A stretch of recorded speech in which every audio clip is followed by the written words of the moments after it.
Let's see how bad you mess up this pack. No, I think I opened like bombs in this pack too. This is a good draft because I just opened bombs. Digger. There's a good quest that you passed up in the second pack. Well, it doesn't look like you can play that. Yeah, but I'll realize that at the last second. So there's Kite. Kite's you don't have a lot of early drops, so I don't know how good Kite is in your deck. Yeah, I'm really bad at playing Kite because, like I said, I hardly ever draft 1 and 2. I hardly ever draft enough 1 and 2 drops, so I'm really bad at playing Kite too. Anything else in the pack? This was a really good pack. This would be a good seal pack. I like Kite when you have a lot of early drops. Yeah. Not only just because it works well with when you can just leave a small drop back to activate Kite, but also in the later turns when you draw Kite, you can drop Kite and a 1-drop and a 2-drop. You know. And here's what it's relevant all the time. And I can't play this. Read the card. Nope, can't play it. Damn it. I wonder if it's still correct to take that though. That's like one of the few cards that might not be able to be at this point with the power level of your deck. Well, I think I pass it to Rob, and Rob beats me with it. So. Lesson learned. Yeah. So yeah, I took the Kite. I don't know how good Kite is in your deck at this point. Yeah. I might have taken the quest over it, or. And I'm not a good enough player with. I wouldn't have hate drafted. It's hard to say because this is a 5-man draft. You're never going to see this. Yeah. Outside of casual formats. I watch you guys play Kite, and you do it so well, and then when I get a Kite, I'm just like, I fumble with it. I never have small. I've won plenty of games just off of Kite's power alone, but yeah. I think Kite's also one of those cards that you want to have a restless dead, because you just go through your deck so fast. Yeah. Sometimes you don't give yourself enough time to win with all those extra cards that you have. So it looks like you've got an Icy Torment in here, but you can definitely pass that and wheel it. Yeah. I wouldn't. Quest as well. This is a good pack for you, considering there's the Death Knight quest in there. So you're taking the remove a card quest over the Scourge Tactics. I prefer Scourge Tactics. Yeah. I do one of those too. cards so you draw late and complete it for free. Absolutely. I've done that too many times to want to use 3 mana to 3 resources to activate that. It is nice to kill a spider that has enough damage on it that'll die from the bonus, but I'm not going to always have it. 7. So I definitely need 1s and 2s, especially now I got the Kite. Right. And here's the 5-drop that it's kind of hard to pass. He's definitely good in Horde Death Knight because he's great with the flip. He'll make their whole team attack, and you can protect. Death Wish. Death Wish is I don't know if you remember from Pack 1, picking up the Ninja Star and getting past the X weapon. I'm going to get Death Wish right here on top of Kel'Thuzad. And the shout that we saw in Pack 1. Yeah, there was one in Pack 2 also. Sounds like a little spicy deck. Yeah, I think Rob's the only one that beat me. I smashed everybody else. So now you're I think I got one game. My deck was very mediocre. Yeah. I tried to draft a new strategy and it didn't work out at all. How to open bombs and pass somebody a better deck than yours. By Kirk. So you're taking an expensive quest, a quest that's not very good when you're behind. You won't be able to activate that. I don't know if I would have taken that. I don't like the quest there either. I would rather have the spider. You have a lot of quests at that point. Yeah, you have 6 quests, and you know that Death Knight quest is going to wheel. All right. And I would love to have 7 quests in this format. I hardly ever have 6, so. Yeah. So now you've got the 5-drop spider, Icy Torment. I would take the 5-drop spider because was there a 5-drop spider? Yeah. I didn't see it then. I didn't see it. You can get the Icy Torment back because you're the only Death Knight drafter at this point, and even if you don't, you lose the Icy Torment, but you gain the 5/5 spider. Oh, here we go.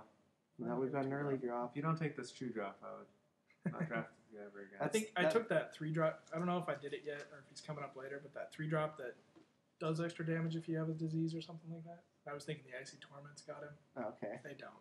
Tim called me on it. Nice. So when we show the build, you'll see the 3-drop, and I'm thinking he goes with the Icy Torments, but he doesn't. You were reading that card for a while. Just skip past it. It doesn't do anything. I still don't know what it does. I think I did pick up the low drops in these packs. I think we talked about all those conquerors too. All those cards that are class haters. They're randomly amazing, Yeah, and their stats are never bad. they're randomly amazing.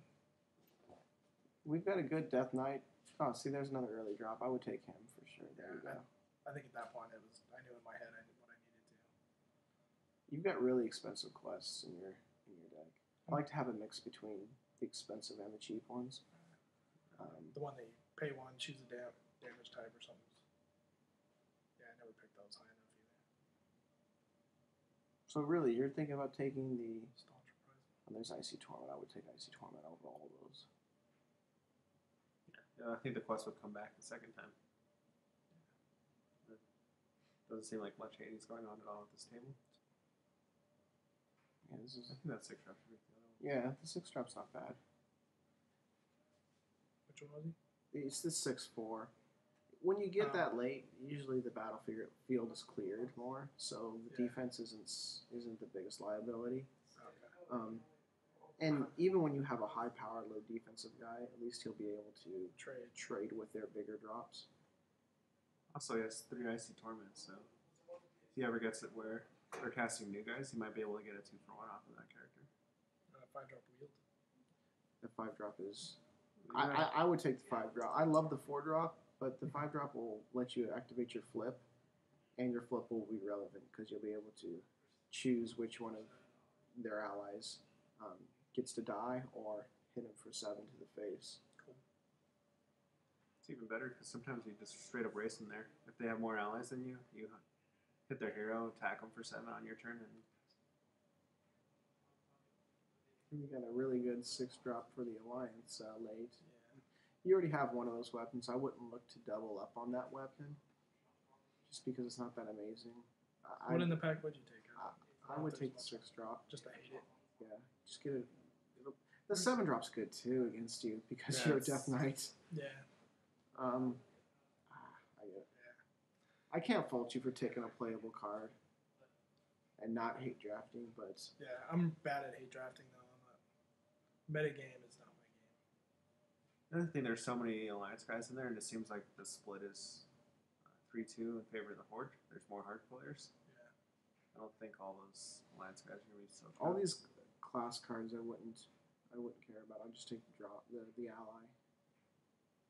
I mean, Dark Penance is good, but This is nobody's the 5th playing. time that Kirk's sat here and read this card.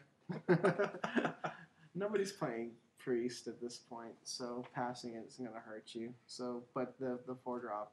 Well, What do you guys think of that 6-drop armor? I actually like that one a lot. It kills. What's it kill when it comes into play? I've Protector never Amend. Yeah. I've never played it because I don't think I've played those. What is it? Classes. Druid and It's, Rogue. yeah, Druid and Rogue. Yeah. Those aren't classes that I play a lot. I think I end up playing Druid a lot because a lot of people don't draft it, so it comes, and I play that armor quite a bit in Druid, just because he takes out a guy. Yeah, no, it doesn't seem like a bad card at all. 6 mana. It's kind of expensive though. So you're just you're debating between the Word of Blight and the 5-drop. You have a lot of 5-drops. That one's not the best 5-drop by any means. He's a 3/5. I think you made the correct pick there. Absolutely.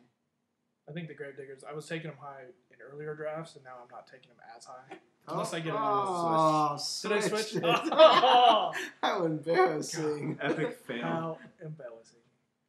There's a quest. I think maybe I was thinking because I had the 5-drop Death Knight, the Protector. I'm thinking I can bring her back. That's why I changed my mind. So you've got a million quests. Not a bad spot to be in. Now here's the point where I take the rune, even over the equipment that I've grown to like. I just want to test out the rune to see what happens. Yeah. I did the same thing. I wanted to see if it was playable. But I don't have enough low drops, really. Well, you can. I thought that one you can remove from any graveyard. Is it? Is it? I think so.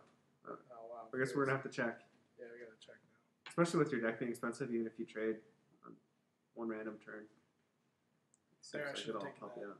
Priest card, you said I should have taken in the second back, too. No, Probably. by now it's to the Nobody's point playing nobody's it. playing it, Yeah. so who cares?